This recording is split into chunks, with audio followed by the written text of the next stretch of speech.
if you feel like no one takes you seriously, if your words seem to echo into emptiness, if you walk into a room and it's as if you don't exist, then this video will change your life forever, because I'm going to tell you a truth that no one wants you to know. You've been programmed to be invisible, programmed to accept disrespect, programmed to live in the shadows while other men command the respect that should be yours. You've been conditioned by a society that benefits from your weakness. They want you small, they want you apologetic, they want you to believe that confidence is arrogance, that strength is toxic, that taking up space is selfish. They've convinced you that the very essence of masculinity is something to be ashamed of, something to hide, something to apologize for. But tonight, 2,000 years ago, programming dies. There lived a man who faced the same fears you face today. He woke up every morning knowing that millions of people depended on his every word, his every decision. He commanded the greatest empire the world had ever seen, held the power of life and death over senators, general, and king. His name was Marcus Aurelius Antoninus, and he was the most powerful man on the planet. But here's what the history books don't tell you. He also felt invisible. He also doubted himself. He also faced disrespect from men who should have respected him. The difference is that he developed 7 mental habits that transformed him from an insecure young man into an unquestionable emperor. And today, I'm going to reveal exactly what those habits were and how you can use them to never be invisible in your life again. 20 minutes later,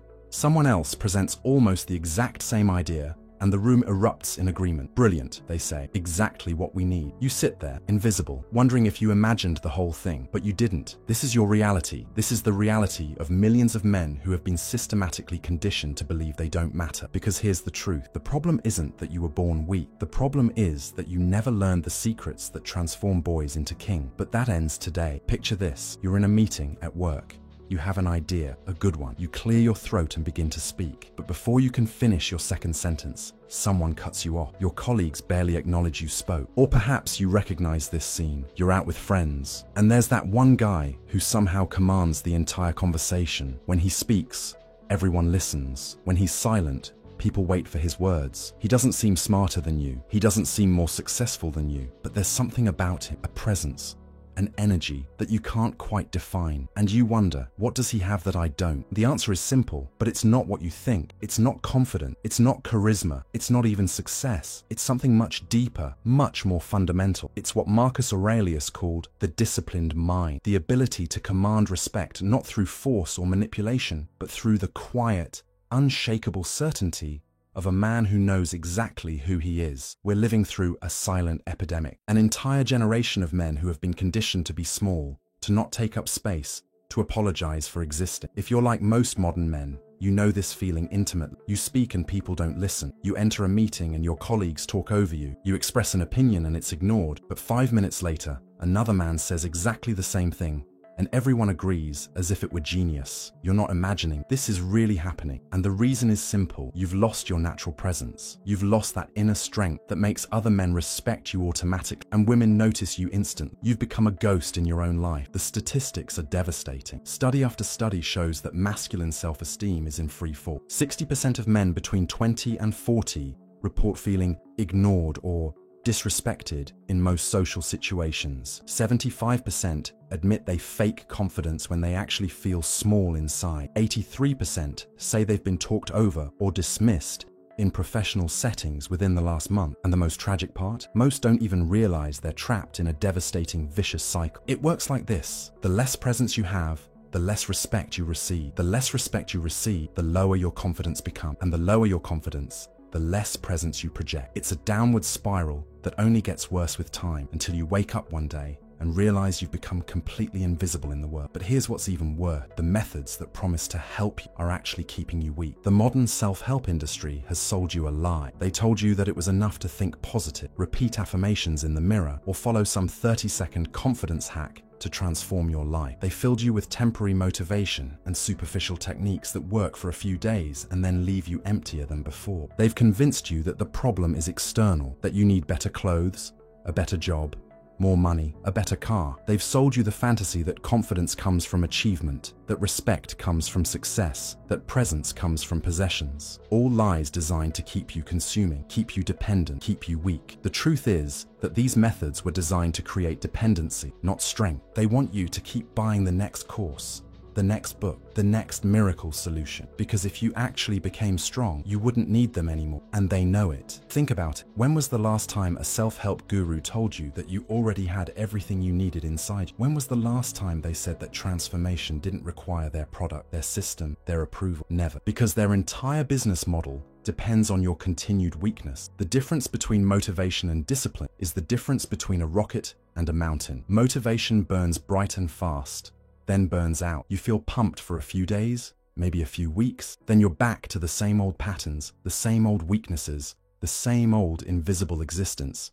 Discipline is solid, constant, unbreakable. It doesn't depend on how you feel. It doesn't fade when things get difficult. It's the bedrock upon which real strength is built. Marcus Aurelius didn't wake up motivated to govern an empire. He woke up disciplined, and that's the discipline we're going to build in you. Not the kind of discipline that requires willpower or motivation, but the kind that becomes as natural as breathing, as automatic as your heartbeat. 5 years ago, I was exactly like you, invisible, ignored, doubting every word that came out of my mouth. I had a job I hated, relationships that didn't respect me, and an inner voice that constantly told me I wasn't enough. I tried everything: self-help books, seminars, coaches, therapy. Nothing worked for more than a few weeks. I remember the exact moment I realized how invisible I had become. I was at a company Christmas party, standing in a circle with colleagues, trying to contribute to the conversation. Every time I spoke, the conversation seemed to just flow around me, as if I hadn't said anything at all. I might as well have been a piece of furniture. I went home that night and looked at myself in the mirror, and for the first time, I really saw myself, a man who had accepted invisibility as his natural state. I was 32 years old, and I felt like I had never really existed, until one day, in a moment of total despair, I found a small, worn book in a used bookstore. The title was simple: Meditations. The author, Marcus Aurelius. I almost didn't buy it. After all, what could a Roman emperor dead for 2,000 years teach me about my modern life? Everything. When I opened that book, I discovered something that changed everything. These weren't lessons from a perfect man teaching from the heights of his greatness. These were the private confessions of a man struggling with the same fears,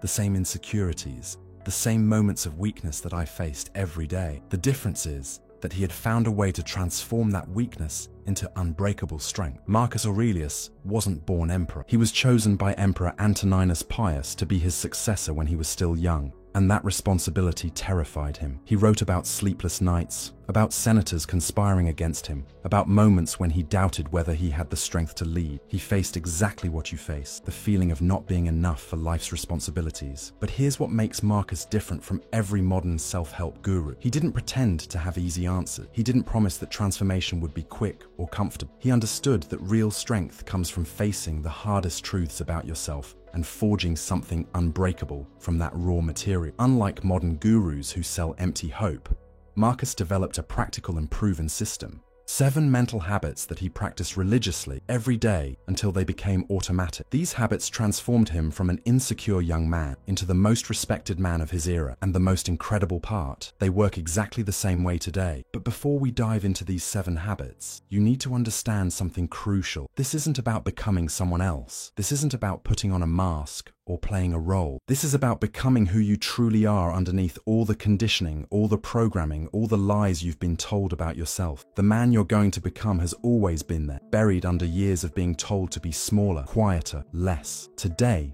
we're going to excavate that man. We're going to strip away everything that isn't essentially you and reveal the emperor that has been waiting to emerge. The first habit that Marcus practiced was what I call the emperor's morning ritual. Every morning, before even getting out of bed, he spent 20 minutes preparing his mind to lead. It wasn't passive meditation or fantastical visualization. It was a military process of mental programming that put him in the right state of mind to command an empire. Imagine waking up every morning knowing that millions of people depend on your decisions.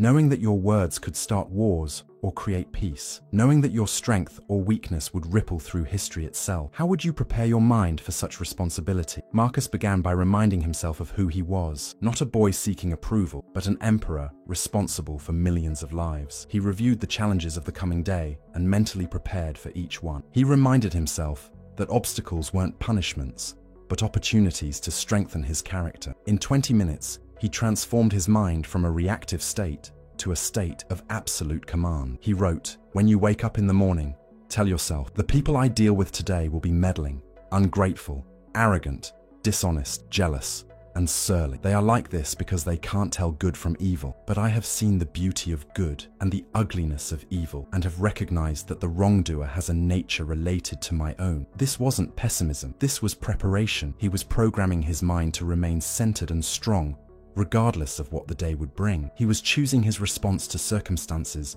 before those circumstances even occurred. The modern version of this ritual is even more powerful because you're not just preparing to govern an empire, you're preparing to govern your own life. You wake up and, before picking up your phone or thinking about the day's problems, you dedicate 20 minutes to programming your mind for leadership. First, you remind yourself of who you really are, not a man seeking approval, but a man who commands respect, not a victim of circumstances, but the creator of your reality, not a boy hoping for the best, but an emperor making the best happen. Second, you visualize the day's challenges not as threats, but as opportunities to demonstrate your strength. That difficult conversation becomes a chance to practice courage. That challenging project becomes an opportunity to show your competence. You're not pretending problems don't exist. You're preparing to handle them like an emperor handles challenges, with calm, strength, and absolute certainty in your ability to find solution. The second habit was the meditation of command. During the day, whenever Marcus felt his confidence wavering, he practiced a specific mental exercise. He imagined himself not as a small man reacting to circumstances,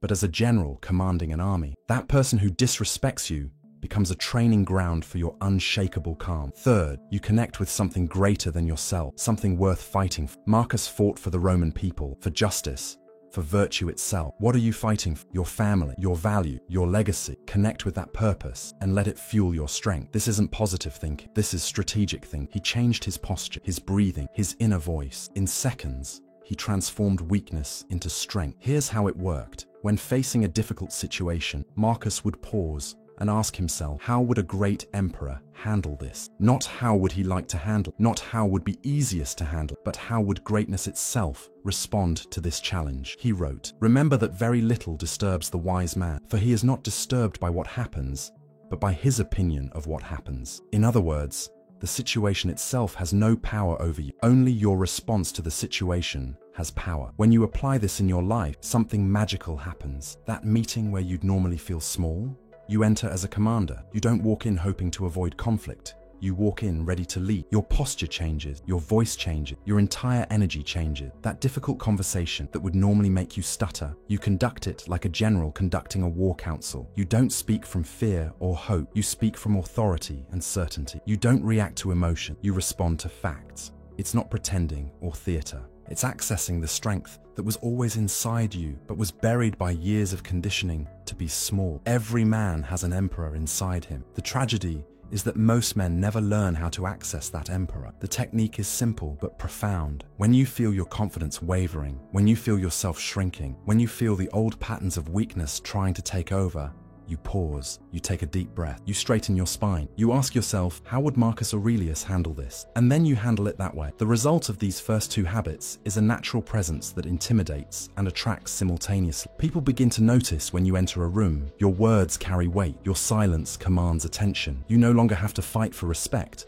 because it becomes automatic. But this is just the beginning. The next habit goes even deeper into the core of what makes a man truly powerful. The third habit that Marcus developed was the discipline of the gaze. He knew that the eyes are the window, not just to the soul, but to power. An emperor cannot have the eyes of a slave. He practiced maintaining firm and direct eye contact, especially with those who tried to intimidate him. But it wasn't an aggressive or challenging look. It was the calm and implacable gaze of a man who knows exactly who he is and what his worth is. Most men have been trained to look away. Look away when someone challenges you. Look away when someone disrespects you. Look away when you feel uncomfortable. This conditioning starts young. Boys are told not to stare, not to be aggressive, not to make others uncomfortable. The result is a generation of men who literally cannot look power in the eye. But Marcus understood something profound. Your gaze is your first and most important tool of command. Before you speak, before you act, before you do anything else, people see your eyes. And in your eyes, they either see strength or weakness, authority or submission, emperor or slave. Intense situations,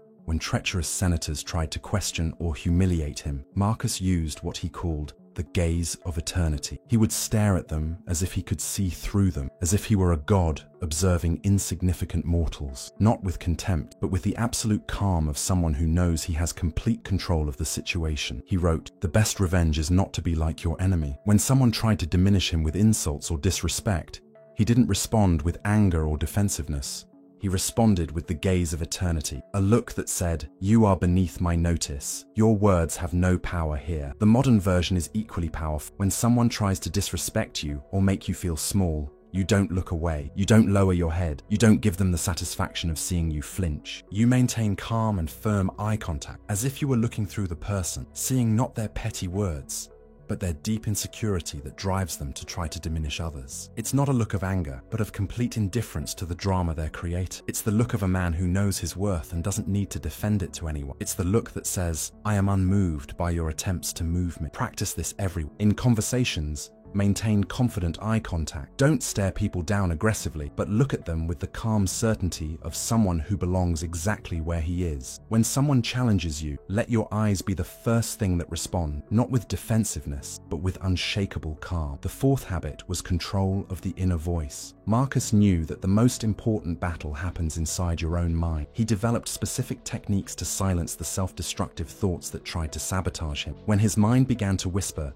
"You're not good enough," or "They don't respect you," he immediately redirected those thoughts. This is where most men lose the war before the battle even begins. Your inner voice, that constant stream of thoughts and judgments running through your head, has been programmed by years of conditioning to work against you. It tells you that you're not smart enough, not strong enough, not worthy enough. It anticipates failure, expects rejection, assumes the worst. Marcus created what he called a mental tribunal. Every time a negative thought appeared, he put it on trial. Was it true? Was it useful? Was it serving his role as emperor? If the answer was no, he discarded the thought as mental garbage and replaced it with something stronger. He wrote, "You have power over your mind, not outside events.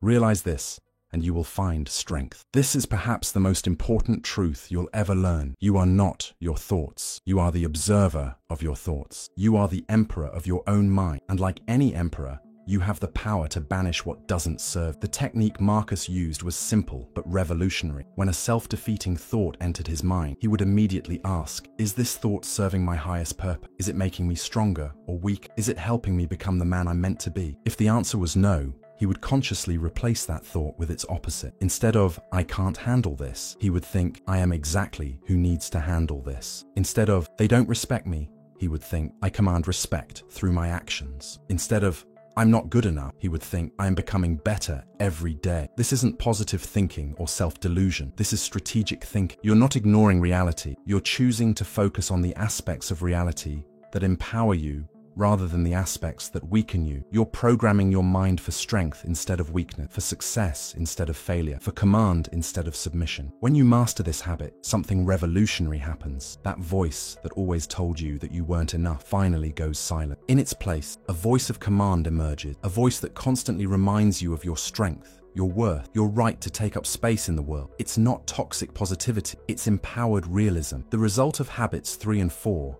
is instant respect in any environment. People stop talking over you because your presence demands attention. Your colleagues stop ignoring you because your confidence is palpable. You no longer have to fight to be heard because you naturally command the room. But we're only halfway through the 7 habits. The next 3 will transform you from someone who commands respect to someone who is absolutely unbreakable. The 5th habit was the mental exercise of war. Marcus knew that an emperor needs to be prepared for any scenario, not just the good one. So he practiced an exercise he called preparation for the worst.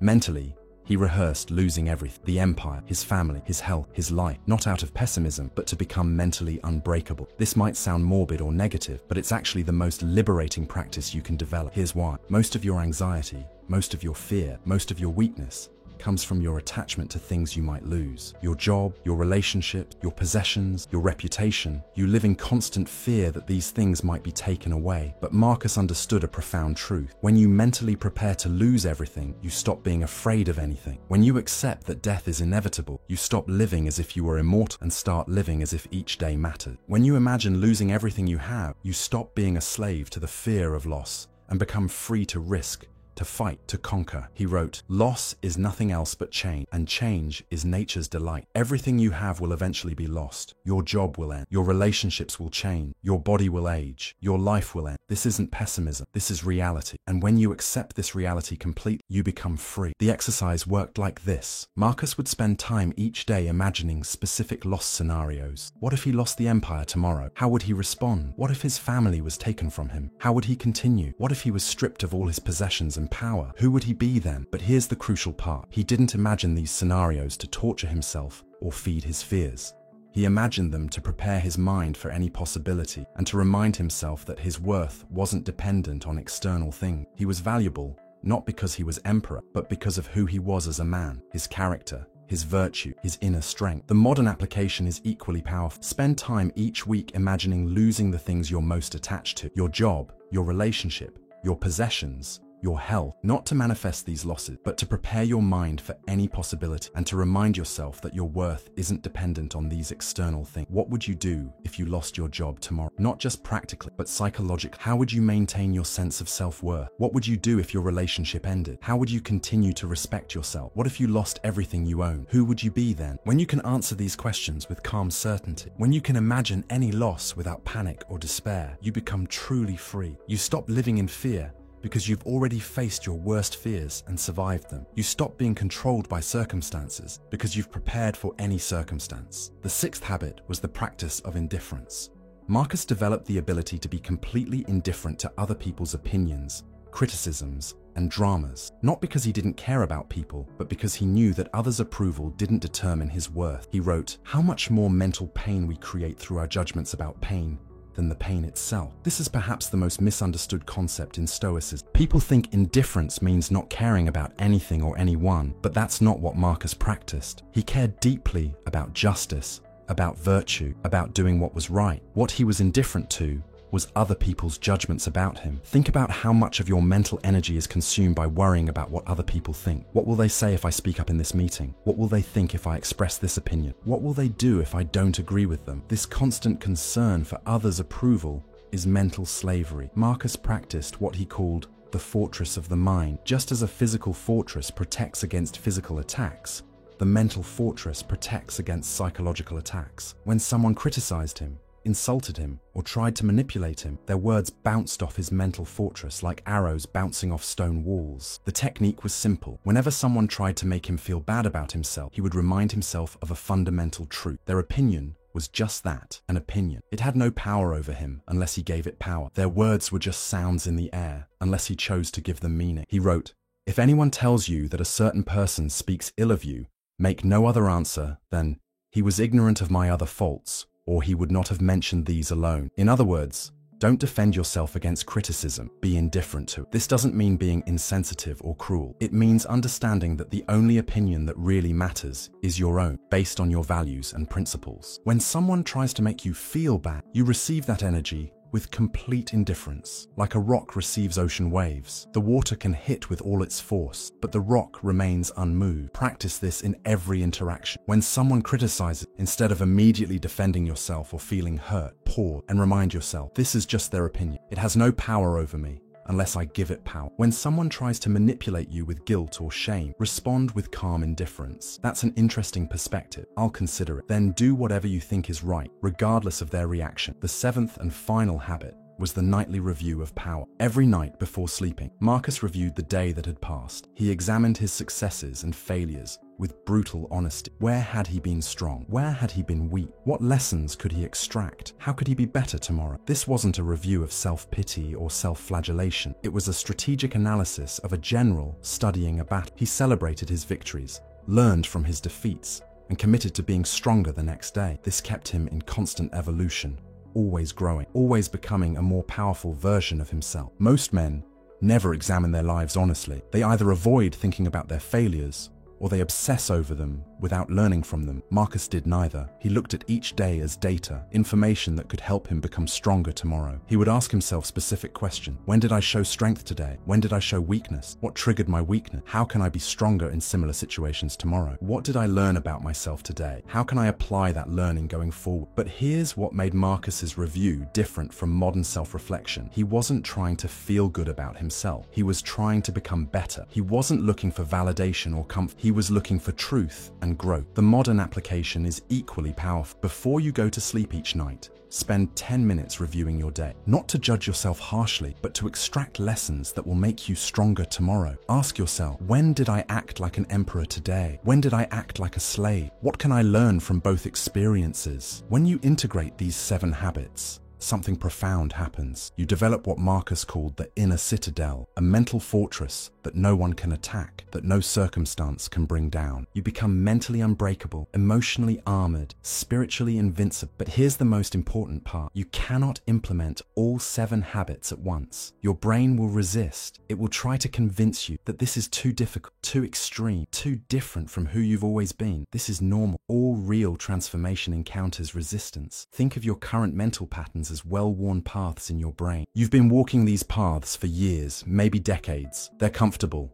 familiar, automatic. The 7 habits of Marcus Aurelius are new paths, and creating new paths requires consistent effort and patience. Your brain doesn't want to change. Change requires energy, and your brain is designed to conserve energy, so it will give you every excuse to stick with the old patterns, the old weaknesses, the old ways of being small. It will tell you that you don't have time for these practices, that they're unnecessary, that you're fine the way you are. But you're not fine the way you are. If you were fine, you wouldn't be watching this video. You wouldn't be seeking transformation. You wouldn't be tired of being invisible. Deep down, you know that you're capable of so much more than you're currently expressing. In the first week, you'll implement only the first 3 habits: the Emperor's morning ritual, the meditation of command, and the discipline of the gaze. It might seem like little, but these 3 practices alone will create changes that people around you will begin to notice. On the first day, you'll feel a subtle difference in your energy. It might be slight, just a sense that you're a little more present, a little more centered. Don't dismiss this feeling. It's the first sign that your inner emperor is awakened. On the 3rd day, someone will comment that you seem different. They might not be able to put their finger on what's changed, but they'll sense something. Maybe you seem more confident, more solid, more there. This is your new presence beginning to manifest. By the 7th day, you'll notice that you're taking up more space, speaking with more authority, walking with more confidence. Conversations that used to intimidate you now feel manageable. People who used to talk over you now wait for you to finish. It's the awakening beginning. Your brain will try to sabotage this progress. It will give you 1,000 excuses not to do the morning ritual. You don't have time. You're too tired. You can skip it just this once. Recognize these voices for what they are. Fear of change trying to keep you small. Marcus faced the same resistance. He wrote about days when he woke up and didn't want to follow his practices. Days when he felt tempted to return to old habits of weakness. The difference is that he understood that discipline isn't about how you feel. It's about what you do regardless of how you feel. He wrote, "At dawn, when you have trouble getting out of bed, tell yourself, I have to go to work as a human being. What do I have to complain of if I'm going to do what I was born for, the things I was brought into the world to do?" In other words, your practices aren't optional. They're your duty as a man who refuses to be weak. In the 2nd and 3rd weeks, you'll integrate the remaining 4 habits: control of the inner voice, mental exercise of war, practice of indifference,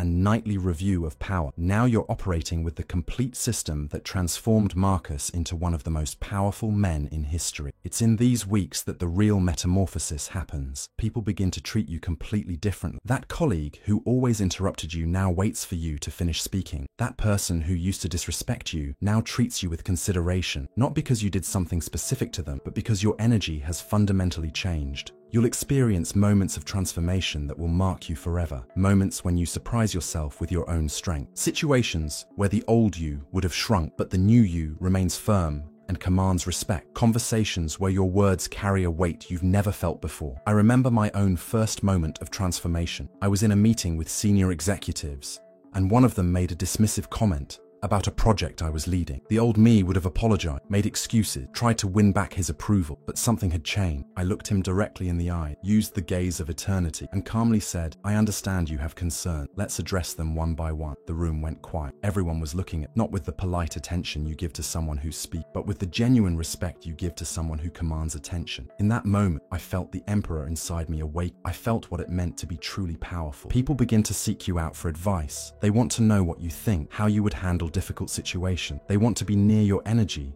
because it makes them feel more centered, more grounded. You become a natural magnet for opportunities, better relationships, situations that previously seemed impossible. This isn't magic. This is the natural result of becoming the man you were always meant to be. When you carry yourself like an emperor, people treat you like an emperor. When you speak with authority, people listen with respect. When you command your own life, others naturally want to follow your lead. After 3 weeks practicing Marcus Aurelius's 7 habits, you won't be the same man. The transformation isn't gradual, it's revolutionary. You'll look in the mirror and see not an insecure man asking for approval, but an emperor who naturally commands respect. The behavioral changes are specific and measurable. Your posture changes. You walk upright, shoulders back, occupying the space that is yours by right. You stop apologizing for taking up space and start claiming the space you deserve. Your walk becomes purposeful, deliberate, like a man with important places to go and important things to do. Your voice changes, deeper, more control, each word carrying weight and authority. You stop speaking quickly, nervously, trying to get your words out before someone interrupts. You speak slowly, deliberate, knowing that people will wait for your words because your words are worth waiting. Your gaze changes, direct, firm, in no hurry to look away when others try to intimidate. You stop scanning rooms nervously, looking for approval or acceptance. You look at people and situations with the calm assessment of a man who knows he can handle whatever comes his way. More importantly, your mind changes. That constant inner conversation of self-doubt transforms into a voice of command. Instead of, "I'm not good enough," you think, "I am exactly who I need to be." Instead of, "What will they think?" you think, "What do I need to do?" Instead of, "I hope it works out," you think, "I will make it work out." Your entire relationship with fear changes. Instead of avoiding difficult conversation, you seek them out as opportunities to practice courage. Instead of shrinking from challenges, you welcome them as chances to prove your strength. Instead of worrying about failure, you focus on execution. Respect becomes automatic because you're no longer asking for it. You're commanding. People feel your presence before you even speak. When you enter a room, the energy changes.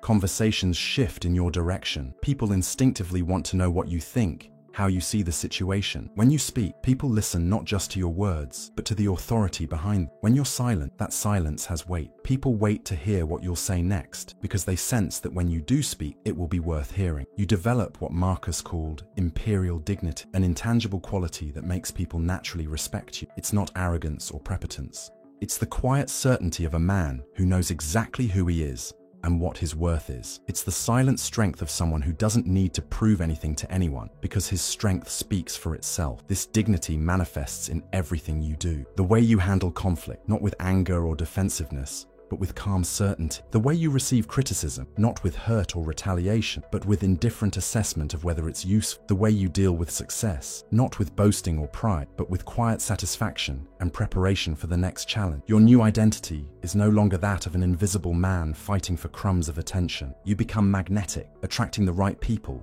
repelling the wrong ones, commanding situations instead of just reacting to them. You stop being a leaf in the wind and become the tree that stands firm no matter how strong the storm. This transformation affects every area of your life. In your career, you stop waiting for opportunities and start creating them. You stop hoping for recognition and start commanding it through your actions. You stop accepting disrespect and start naturally inspiring respect. In your relationships, you stop trying to please everyone and start being someone worth respecting. You stop accepting poor treatment and start naturally attracting people who treat you well. You stop being needy for approval and start being someone others seek approval from. In your personal life, you stop living by other people's standards and start creating your own. You stop making excuses for your weaknesses and start building strength. You stop accepting mediocrity and start demanding excellence from yourself. This transformation isn't temporary. It's not motivation that will pass in a few weeks. It's a fundamental change in your mental program, a complete reconstruction of who you are at the deepest level. You're not pretending to be confident, you've become confident. You're not trying to be respected, you are respected. The change happens at the identity level. You stop thinking of yourself as someone who lacks confidence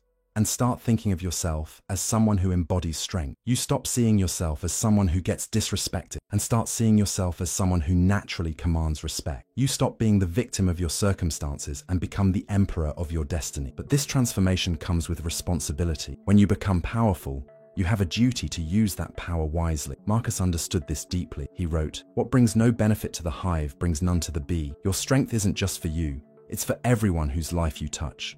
When you command respect, you must be worthy of that respect. When people look to you for leadership, you must be prepared to lead. When you have influence over others, you must use that influence to make their lives better, not just your own. This is what separates true power from mere dominance. Dominance is about controlling others through fear or manipulation. Power is about inspiring others through strength and virtue. Marcus was powerful not because he could destroy his enemies, but because he could transform them into allies. Your transformation into an emperor comes with the emperor's code. Use your strength to protect the weak, your wisdom to guide the lost, your presence to inspire the broken. Don't use your newfound power to settle old scores or prove your superiority. Use it to lift others up, to make the world a little better, to be the kind of man that others aspire to become. Now we come to the moment of truth. You have a choice that will determine the trajectory of your entire life. You can close this video and continue being invisible for the rest of your existence. You can continue accepting disrespect, continue asking for crumbs of attention, continue being a ghost in your own life. Or you can choose to begin your transformation today, right now, implementing the first habit before this day ends. You can choose to stop being a victim of your circumstances and start being the emperor of your destiny. You can choose to stop waiting for permission to be powerful and start claiming the power that has always been yours.